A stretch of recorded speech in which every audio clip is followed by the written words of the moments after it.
दशम के सभी भैया बहनों को नमस्कार। प्रिय बच्चों, आइए हम अध्याय 3 कृषि इस पाठ में हम चर्चा कर रहे थे और इस अध्याय के अंतर्गत हम कृषि के पूरी बातों को समझ गए हैं, बता दिया मैंने। तो आज हम इस पाठ के प्रश्नोत्तर, जो महत्वपूर्ण प्रश्नोत्तर, उस पर चर्चा करने का प्रयास करेंगे, जानने का प्रयास करेंगे। प्यारे बच्चों, जैसा कि मैंने इस पाठ के अंतर्गत बताया कि कृषि कितनी आवश्यक है, कृषि का क्या महत्व हमारे दैनिक जीवन में है, ये पूरी बात को हमने समझने का प्रयास किया है। तो चलिए इस पाठ के प्रश्नोत्तर पर थोड़ा सा नजर डालें और देखते हैं। पहला यहाँ पर वैकल्पिक प्रश्न, भारत में सर्वाधिक भूमि पर किस ऋतु में फसलें बोई जाती है? क खरीफ, ख रबी, ग जायद, घ सभी ऋतु में एक समान। तो सही उत्तर है बच्चों क खरीफ, ये इसका सही उत्तर है। फिर चलिए पृष्ठ पलटिएगा, यहाँ पर देखते हैं खरीफ ऋतु का आगमन होता है मानसून की वापसी के साथ, मानसून के आगमन के साथ, मकर संक्रांति के बाद, उपयुक्त में से कोई नहीं। तो कौन सा सही है? ख मानसून के आगमन के साथ। तीसरा वैकल्पिक प्रश्न देखिए, लंबे समय से रासायनिक उर्वरकों के प्रयोग से भूमि की उर्वरता बढ़ती है, स्थिर रहती है, कम होती है या कभी बढ़ती कभी स्थिर रहती है? उत्तर है ग कम होती है। प्रश्न नंबर 4, विगत 60 वर्षों में किस फसल का उत्पादन सबसे अधिक बढ़ा है? क है धान, ख है ज्वार, ग है बाजरा, घ है गेहूं। इसका उत्तर है घ गेहूं। भारत में धान की खेती की जा सकती है। वैसे इसका उत्तर कंफ्यूजन करने वाला है, मगर आप लिखिएगा केवल खरीफ में। हम बो लेते हैं कि सभी मौसम में बो रहे हैं, मगर केवल खरीफ में इसका सही उत्तर है। भारत में धान की खेती की जा सकती है केवल खरीफ में, इसको आप सही करिएगा। चलिए अब कुछ महत्वपूर्ण प्रश्नोत्तर इस पाठ में आए, उस पर चर्चा करें। कृषि उत्पादन बढ़ने के लिए क्या क्या किए जा सकते हैं, मतलब क्या करें कि कृषि के उत्पादन को बढ़ाया जा सकता है। तो प्रिय बच्चों, कृषि उत्पादन को बढ़ाने के लिए बहुत सारे उपाय हैं। पहला तो नीरा बोया गया क्षेत्र, इसके अंतर्गत मैंने बताया कि हम कृषि का उत्पादन बार बार उन खेतों का ज़्यादा से ज़्यादा उपयोग करें। जैसे हमने रबी खरीफ की फसलें काट दिया, उसके बाद उसमें हम रबी की फसलें गेहूं, चना, है ना, सरसों, लाख, लाखड़ी ऐसा उगा सकते हैं और इससे कृषि उत्पादन बढ़ेगा। दूसरी बात, कृषि उत्पादन बढ़ाने के लिए सिंचाई सुविधाओं का हमें विस्तार करना होगा। नदियों में ज़्यादा से ज़्यादा बांध बनाने होंगे, नलकूप का सहारा लेना पड़ेगा, कुओं का, तालाबों का। और इस प्रकार से जब सिंचाई की सुविधाएं होंगी तो हम जिस प्रकार से फसलें उगाना चाहते हैं वह फसलें उगा सकते हैं। फिर और क्या हो सकता है? तो बोले हमें वैज्ञानिक तरीके से आधुनिक यंत्रों का, मशीनों का ज़्यादा से ज़्यादा उपयोग करना पड़ेगा।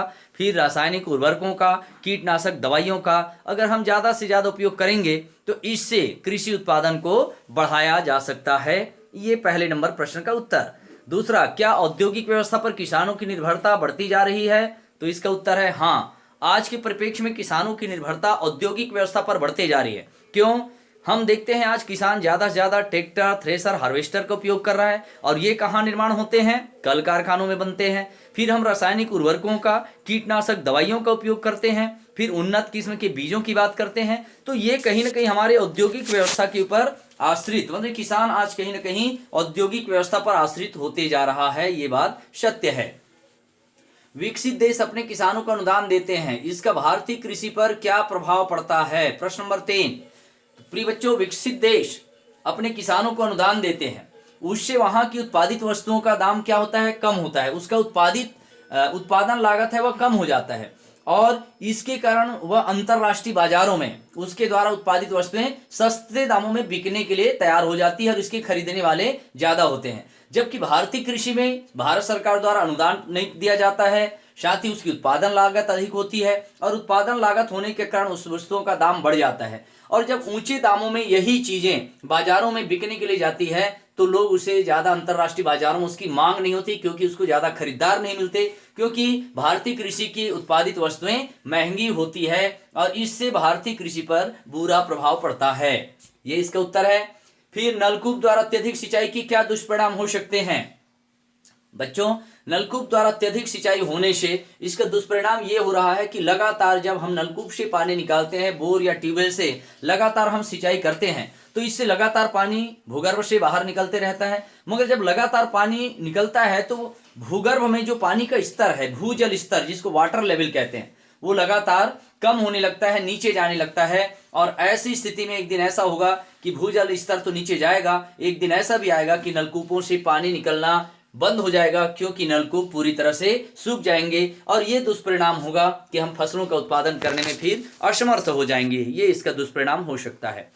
भूमंडलीकरण का क्या अर्थ है? इस पाठ का महत्वपूर्ण प्रश्न उत्तर बच्चों, भूमंडलीकरण इसका क्या अर्थ है, ऐसा कह रहे हैं। तो भूमंडलीकरण का हम अर्थ, जैसा कि हमने पहले ही कक्षा में आपको मैंने बताया, भूमंडलीकरण का अर्थ किसी देश की अर्थव्यवस्था का विश्व की अर्थव्यवस्था के साथ समन्वय। इसका मुख्य उद्देश्य व्यापार और उद्योगों को कम करना, जिससे वस्तुओं का विभिन्न देशों के बीच बेरोक टोक आदान प्रदान और व्यापार हो सके। इससे ही भूमंडलीकरण कहा जाता है।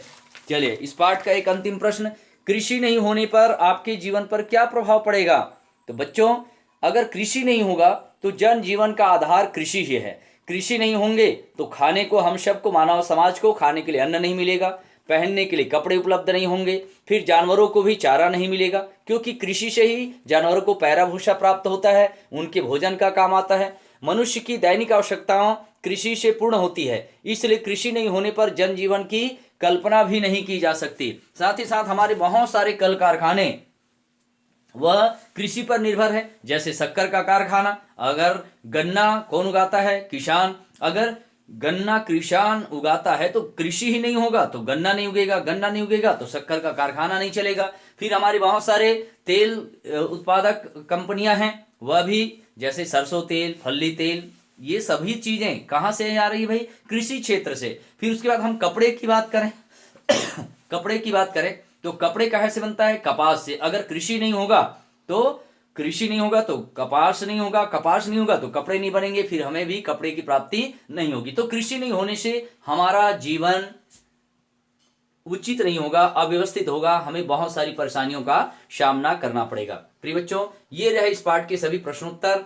आप सभी ज्यादा से ज्यादा वीडियो भी देखा करें और प्रश्नोत्तर को समझने का प्रयास करें। इस पाठ का प्रश्नोत्तर समाप्त हुआ और आप सभी का धन्यवाद। ये सूचना महत्वपूर्ण एक और कि आप 1 तारीख से 10 मार्च के बीच अनिवार्यता विद्यालय में उपस्थित रहें। इसमें प्रयोजना और प्रैक्टिकल परीक्षाएं अनिवार्यता संपन्न होंगी। किसी कारण से अगर आप अनुपस्थित रहते हैं तो उसके लिए आप स्वयं जिम्मेदार होंगे। ठीक है, धन्यवाद।